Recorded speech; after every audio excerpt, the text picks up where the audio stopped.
Gold trusted gold buyers తాకట్టులో ఉన్న బంగారాన్ని విడిపించి ఈ రోజు ఉన్న మార్కెట్ ధరకే కొనబడును.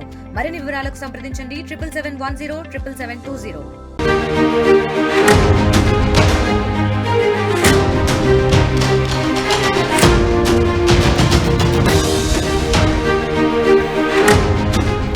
బ్రేకింగ్ న్యూస్ చూస్తున్నాం. కర్ణాటక రాజకీయాల్లో 2024లో ఎన్నికల ముందు సంచలనం సృష్టించిన ఈ సంఘటన గురించి ఇప్పుడు కర్ణాటక సంబంధించిన ఒక స్పెషల్ కోర్టు దానికి సంబంధించిన ఒక తీర్పుని వెలువరించింది. కర్ణాటకకు సంబంధించిన మాజీ ఎంపీ ప్రజ్వల్ రేవన్నకు కోర్టు పెద్ద షాక్ ఇచ్చిందని చెప్పుకోవాలి.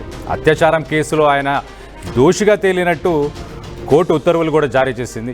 2024లో జరిగిన ఈ కేసు నమోదైంది. కేసు నమోదైన తర్వాత దాని మీద విచారణ జరిగిన తర్వాత ఇప్పుడు దానికి సంబంధించి శిక్షకి సంబంధించి కూడా వివరాలు రేపు తెలియనున్నాయి. ఆయనకి ఎంతకాలం శిక్ష పడుతుందన్న విషయాన్ని కూడా కోర్టు రేపు తెలియపరిచే అవకాశం ఉంది. సో తీర్పు వినగానే కోర్టులోనే ప్రజ్వల్ రేవన్న ఏడ్చేసిన తర్వాత ఇది 2024 ఏప్రిల్ 28న రేవన్నపై ఈ కేసు నమోదైంది. ఈ కేసుకు సంబంధించి ఏంటంటే తన తల్లిపై కొన్నేళ్ల క్రితం బెంగళూరులోని తన నివాసంలో ప్రజ్వల్ రేవన్న అత్యాచారానికి పాల్పడినట్టు ఆరోపించింది. దీనికి సంబంధించి ఒక సిట్ వేశారు. ఆ సిట్ అధికారుల ముందు ఆయన వాంగ్మూలాన్ని ఇచ్చినట్టు మనకు తెలుస్తుంది. అంతేకాకుండా ప్రజ్వల్ వీడియో కాల్లో కూడా ఆయనని చాలాసార్లు బెదిరించాడు. తన దుస్తులు కూడా విప్పించినట్లు కూడా తేలింది. ఆయనపై మా అమ్మకు ఫోన్ కాల్ చేసి వీడియో కాల్లో మాట్లాడాలని నన్ను బలవంతం చేసేవాడని చెప్పి ఆ మహిళకు సంబంధించిన కూతురు కూడా ఒక స్టేట్మెంట్ ఇచ్చింది.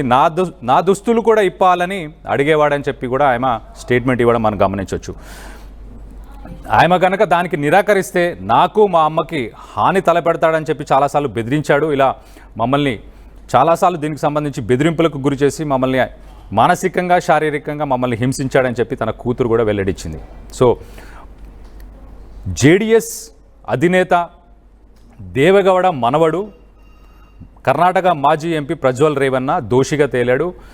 బెంగళూరుకు సంబంధించిన ఒక స్పెషల్ కోర్టులో ఈ తీర్పు జారీ చేశారు. సో రేపు రేవన్నకు శిక్ష కూడా ఖరారు చేయనున్నారు ఈ స్పెషల్ కోర్టుకి సంబంధించి. సో కర్ణాటకలో 2024లో ఎలక్షన్స్ ముందు ఇది ఒక సంచలనం రేకెత్తించింది.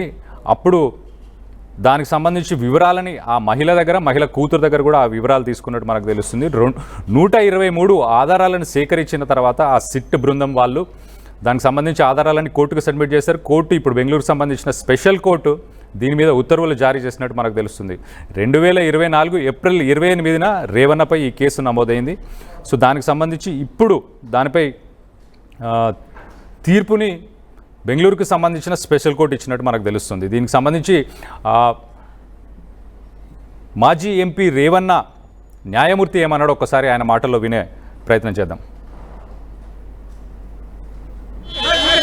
An interesting milestone in criminal justice system where former MP was been convicted in a rape case, especially where the rape case were involved with respect to some of the women who were working in his house have been subjected to sexual assault and rape, and recording of that sexual act and is an issue.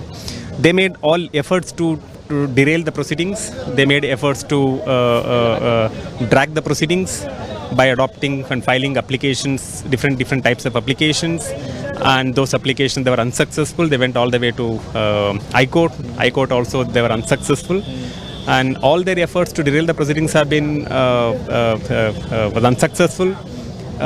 Prosecution was able to produce all the evidence in their favor, including 180 plus documentary evidence on behalf of the prosecution, plus 26 witnesses in this case. So subsequently the court has accepted the prosecution version and convicted on all counts. So what is the clinching evidence in this particular? Clinching evidence is the victim's evidence. Victim's evidence coupled with the fact that the digital evidence available on this case. Was there any pressure on the prosecution or on the witnesses during?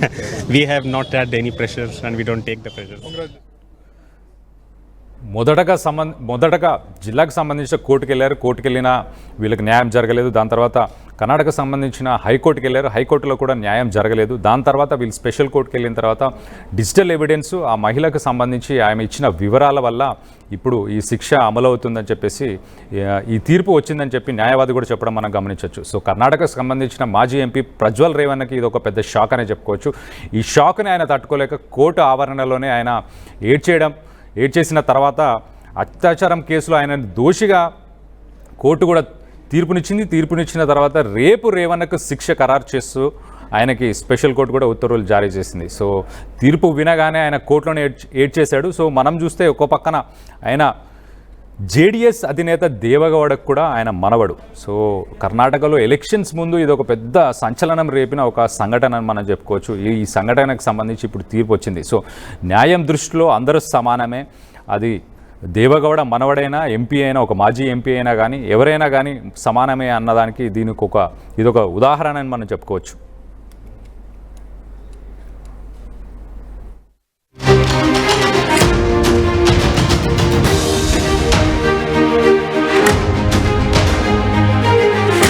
తెలుగులో fastest news app ఇప్పుడు కొత్త అవతారంలో 5 సెకండ్లోనే పూర్తి వార్తా సమాచారం మీ చేతుల్లో. Social media trends మీ కళ్ళ ముందుకే live TV and voice search ఆప్షన్స్తో ఇప్పుడే డౌన్లోడ్ చేయండి. యాప్ లింక్ డిస్క్రిప్షన్లో ఉంది.